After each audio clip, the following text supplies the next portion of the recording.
Good morning everyone, কেমন আছো তোমরা সবাই? আশা করি খুব ভালো আছো। তো এখন বাজে ভোর 4টে, আর আমি 4টের সময় উঠে গেছি বললে ভুল হবে, আমি ঘুমাইনি। সেটা আমরা চোখ দেখে তোমরা আশা করি বুঝতে পারছো, কারণ আমি প্রচণ্ড এক্সাইটেড ছিলাম। কেন? কারণটা আমি তোমাদেরকে বলছি। কারণ হচ্ছে যে আমি যাচ্ছি পুরী। পুরী আমার এমনিও প্রচণ্ড একটা ভালো লাগার জায়গা, অনেক দিন থেকে প্ল্যানিং হচ্ছিলো, যাওয়া হচ্ছিল না। তো ফাইনালি আমরা একদম প্ল্যান করে সকাল সকাল বেরিয়ে গেছি পুরী, আর আমরা অন রোড যাচ্ছি, যে কারণে টাইমটা আমাদের একটু বেশি লাগবে। একটু না, মানে অনেকটাই বেশি লাগবে। তো সেটা আমি তোমাদেরকে বলবো কতক্ষণ লাগবে। তো তার আগে দেখো, আমরা সবাই দাঁড়িয়ে গেলাম চা খেতে। বাঙালি মানেই তো চায়ের একটা ক্রেভিংস থাকবে, বলো, কিছু করার নেই সেটা। তো সকাল সকাল আমরা চাটা খেয়ে নিলাম। দেখো বেরিয়েছিলাম, একদম অন্ধকার অন্ধকার ছিল, দেখতে দেখতে ভোর হয়ে গেল। এবার তোমাদেরকে বলে, এখান থেকে মানে আসানসোল টু পুরীর ডিস্টেন্স হচ্ছে 12 থেকে 14 ঘন্টা। তো 12 থেকে 14 ঘন্টা ড্রাইভ করাটা একটু ডিফিকাল্ট, বাট ঠিক আছে, সবাই মিলে হয়ে যাবে, ব্যালেন্স হয়ে যাবে, খুব একটা অসুবিধা হয় না। তো 3 থেকে 4 ঘন্টা জার্নি করার পর আমরা আবার একটা জায়গায় দাঁড়ালাম, কারণ আমাদের খিদে পেয়ে গেছিলো সবার। মেনুতে ছিল লুচি আর আলুর তরকারি, যেটা খুবই ভালো খেতে হয়েছিল। তো আমি তো একদম মন ভরে খেয়ে নিলাম, কারণ আমি জানি অনেকটা যেতে হবে। তো যাই হোক, দেখো আমরা গাড়িতে বসে আছি গল্প করতে করতে। এত সুন্দর চারিদিকের দৃশ্য, তোমাদেরকে আমি দেখাই একটু।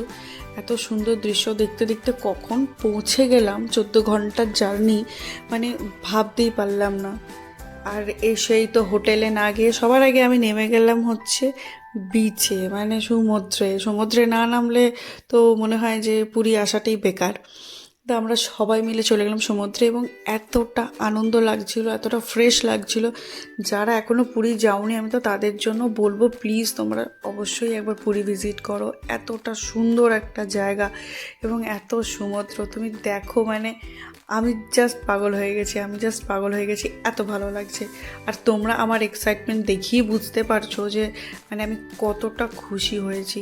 কারণ প্রচুর স্ট্রেস যায় লাইফে, এখানে এসে না মানে মনে হলো সব ভুলে গেলাম।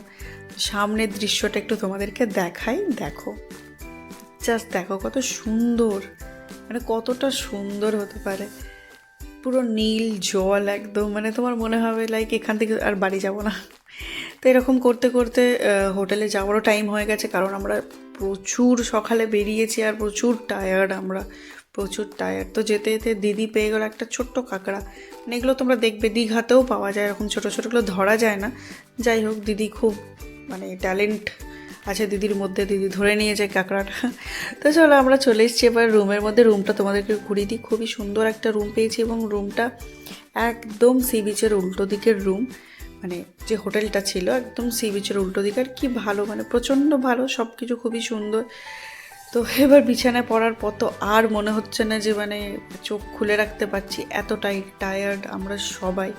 তো টিভি দেখলাম, একটু টিভি দেখতে দেখতে মনে হচ্ছে যে এবার ঘুম দরকার। তো একটা কথা বলে দিই, এই যে তোমরা এই জানলাটা দেখছো, এই জানলাটা কিন্তু একদম সি বিচ দেখা যায়, মানে তোমরা শুয়ে সি বিচের মজা নিতে পারবে।